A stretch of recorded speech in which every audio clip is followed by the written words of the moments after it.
All right, one of our favorite baseball people. He's been around it for nearly 50 years. Kevin Kernan's now writing for ball9.com, and he joins us now on the Rob Dibble Show hotline. KK, I heard you had a toothache on Thanksgiving. Yeah, I was on my own little weight loss program there. Nice. Over there. I had a molar removed, and you know how that goes. Sometimes you get a dry socket, and there you go. But I'm doing great now. So the oral surgeon yesterday, so I'm 100% again. Hey, I just heard the Toronto Blue Jays are one of the top 3 teams now in on Shohei. Yep. Would they have to trade Vlad Guerrero Jr. and Bo Bichette to get that done, or is that just them talking about, hey, we want to get Shohei and we might have to make some financial considerations? Yeah, I don't think they could because he wants to be on a team that can win. You know, right? So you can't be trading these guys and. Desperate teams make desperate moves. I've heard for about a year now that the Toronto ownership is not happy with the management and is thinking of going in another direction unless they turn it around quickly. So I think that's why that's going that way. It's kind of like the old game Connect Four. That's why I've been successful a lot on predicting where guys go or managers moving on and stuff. You just look at the most desperate things. And I still think, I hate to be boring, but I still think Ohtani's going to go to the Dodgers. It just makes too much sense simply because he wants to be in the playoffs every year. Everybody's underestimating. Everybody's talking about the teams and what they want. Nobody's talking about what the player wants. The player wants to be in the playoffs every year. I think the Rangers would have been a good fit, but I'm hearing they're out. To me, the Dodgers, they're one of those desperate teams now. And with the Padres going south, will the Diamondbacks keep it up? The Dodgers are basically a shoo-in for the postseason. So I'd be shocked if Ohtani goes anywhere else but the Dodgers. All right, teach our listeners about some of these Japanese players that's not named Shohei Ohtani, that haven't been in the big leagues, that everyone else is drooling over. Yamamoto, let's do that guy. And then do you know anything about the lefty from the Yokomo Bay Stars, Shoto Imanaga? How about those two guys? Teach our listeners about these guys. Well, it's interesting. I was talking to some scouts this week on this, and they think that the Americans have screwed up the pitching so badly, people in charge of teams, that's another reason why the Japanese pitchers are so sought after now. So, yeah, the lefty's got a lot of interest. Yamamoto, everybody is dying for Yamamoto. And, again, he's not going to sign quickly. Why would he sign quickly? He can play this out. And down the road, a team that's super desperate, like maybe the Giants, maybe they offer like so much that he can't turn them down. So, yeah, Japanese pitching is the new way to go. I would even say, the Korean pitchers and things like that, because these guys have not been influenced by, you gave us 4 good innings, go take a shower. These guys they have that competitive edge that's off the charts. And I don't know if you guys heard the story about Ohtani, but evidently, when he was playing in Japan, he sent a video to one of his managers on New Year's Eve. He was hitting. He went to the ballpark and hit. So I think the competitive Yamamoto, I think, is going to be successful. He's small, yes, but he's got the looping curveball, which I like. I think these guys are off on the curveball now. The hitters are so they can't handle the curveball. The fastball has command of. And guys that they don't have to be 6'4". It's a little different if you are, but then you also could be like a Blake Snell and maybe only go. What are you going to go? 120 innings or 180 innings? 80 innings depends on your year. So Yamamoto to me is kind of like the steal of the whole free agent market. The only problem I see, Kevin, is like Yoshida is a terrible defensive player. And because they didn't scout him well enough and stuck him in left field with the Red Sox, now they're going to pay for him for a long time. And I know that Shohei and Yamamoto want to play with other Japanese players, but I think that hurt the Red Sox last year. That this guy, he can hit a little bit, but his defense was terrible. And they play 142 games versus 162 games. So most of these pitchers pitch once every 7 days. So it's a little bit different schedule for them. So, yeah, I agree that their arms are way better than a lot of the American players, but their schedules are a lot different than the MLB here. And that's the biggest thing. Can they handle it? And Diz, let me say, if The Red Sox had listened to us last year just about, when you asked me about him with the Red Sox, what did I say? This was a year ago. I said, scouts have told me he's really weak defensively. Yeah. And they don't listen. I don't want to mention a team's name, but I just got off the phone this morning with a scout, 29 years with a team, did a great job with this team. He reinvented a certain portion of the scouting. I can't give too much away. But they just let him go right before Thanksgiving.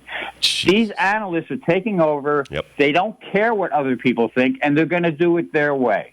So that's where we are. So you can expect the Red Sox to make another mistake. That's my point. I've been seeing a lot of New York Yankee reports that Juan Soto's basically in pinstripes as we speak. Is that going to happen, and how will that improve the New York Yankees? It's going to happen.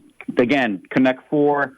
I talked to somebody from the Padres earlier this week, and he was a radio engineer. Peter Seidler, this is a great story. Just bear with me for 30 seconds. Peter Seidler, great owner.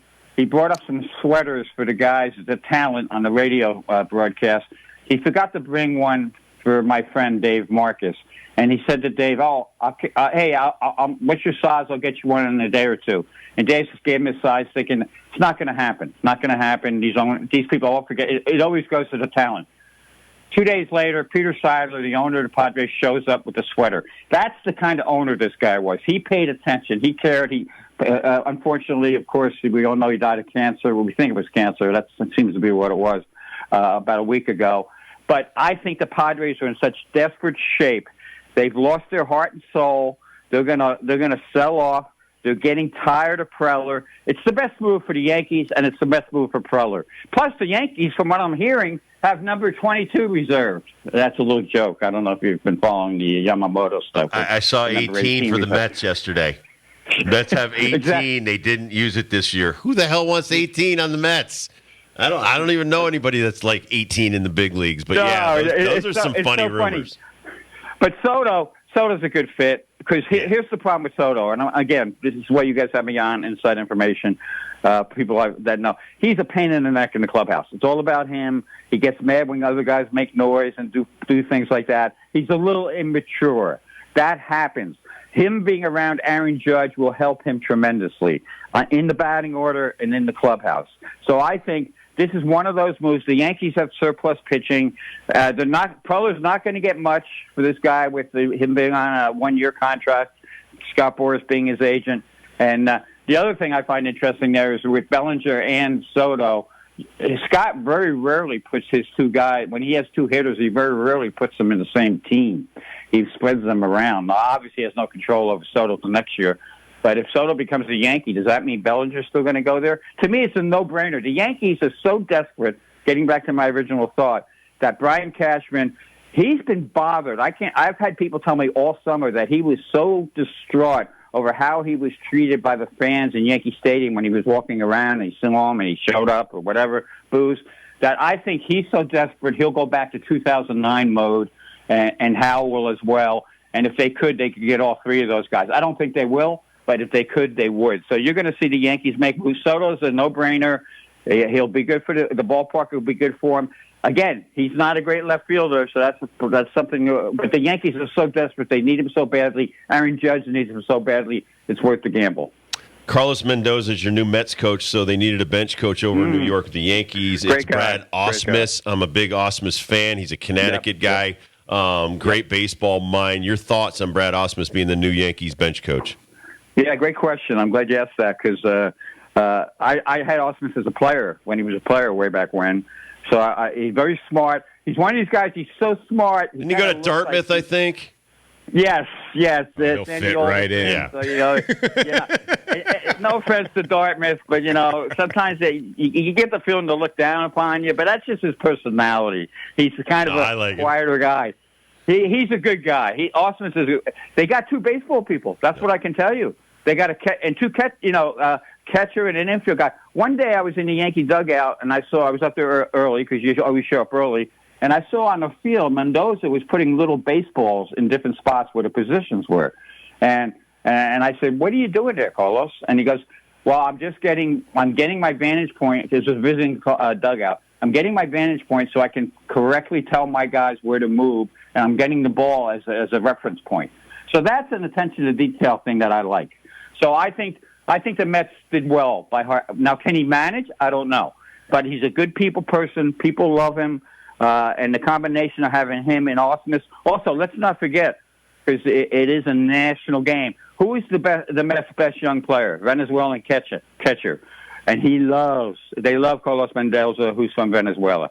So you got to look at all the pieces there. Good fit for the Mets. Now they just need to get some players for him. I was a big fan of the one-year deal for Cody Bellinger for my Cubos, and I know this is going to be somewhat of a selfish question. Kind of fell in love with him. Dibs is wondering what he came back from earlier today. Comeback player. What did he come back from? What a great season. I loved his attitude all the way to the end and really became a true Cub, and it feels like writing's on the wall. This guy is going to leave town. Is that for sure? And you just brought him up with Scott Boras and him not matching with Soto on the Yankees, if that's true. If not the Yankees, if not the Cubs, where's another landing spot for Bellinger? He could wind up anywhere because I think that's going to be a money move, and people will get desperate. I would love to see him go back to the Cubs. I mean, why not? I mean, and you asked where he came back from. He came back from the worst high five in history when he blew out his shoulder, if you remember that way back. That's a good one. So he learned. Again, these players, we put them on pedestals, but sometimes they're dopes, and they got to learn things. 100%.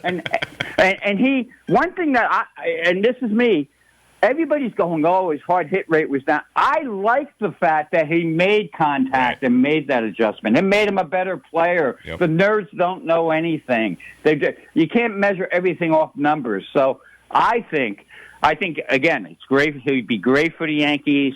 I think you got the father thing there, being a former Yankee. But if I'm a player, I like to go somewhere where I had success, and he'd be a hero if he goes back to Chicago. And there'll be some pressure on him, but there's always going to be pressure for that. But if he goes somewhere else, you got to kind of restart it all over again. So we'll see where it goes. But here's the X factor, like I talked about earlier. If the Giants miss out again, and the Giants are always a bridesmaid, never a bride, what happens if they miss out on everything and Bellinger is still out there? How much do they go for him? Because they got to make major adjustments. Again, Dr. Z out there, he's in trouble too, even though he got a little bit of an extension, but he has to prove his worth now. So, Cody could wind up anywhere. I think Soto's a no-brainer for the Yankees. Yamamoto's it could be Yamasoto. That's got a chance for that to happen. Ooh, nice. But we'll see where it goes. All right, I wanted to ask you about the winter meetings. Tell our listeners what it's like, why agents bring their players, guys that are free agents. There's a lot of wheeling and dealing going in the hotel rooms and things like that. I miss covering them because there's so much action going on. Why does everybody have to wait as a free agent until the winter meetings? It's just, especially at this hotel, Dibs, where it's going to be this year in Nashville. It's the most spread out, largest hotel I've ever been to in my life. And the first time I covered the winter meetings there was before cell phones. So I used to have to run back to my room, and it's a very confusing layout. Sometimes you couldn't find your room, especially after a few pops. So it's this was the place where Jack McKeon called a 2 a.m. press conference when he made a big trade with Lefferts and all that stuff. It used to be where we could wait by the bar for these guys, and get our information. Now you just wait by all the Starbucks because they're all in the Starbucks. They all dress the same, like I said forever. They're kind of like they do what they do, or you go to the gym and work out with them. But it's an unbelievable. I think this winter meeting is going to really cook. I really do, because there's so many teams that need to do things. The RSN money, we haven't gotten into that, but the TV money's. I mean, the radio, that's going to change things as well. You've already teams like the Central teams. The Reds got to do something big. I mean, they signed them reliever Pagan today. That was a good move. He's now their highest paid player at $8 million a year. Really? Yeah. Well, because Votto's gone. Yeah. So because Votto's gone. So my gut feel on this winter meetings, I think it's going to be one of the hottest winter meetings we have ever had. I think you'll see Ohtani sign there officially, because I don't think he wants to drag it out anymore either, because it's not that hard. And the Blue Jays are interesting. I will say that. Ohtani's not, like he said, he's not afraid to go where, if he thinks it all depends on where he thinks the team can do and what they can do. The other thing is, do they like the managers and things like that too? So that's another X factor that's huge. Now you got to really have your manager sell on, and I think the Dodgers have a good situation with Dave Roberts there for Ohtani. So that's where I look at it. But it's going to be fun.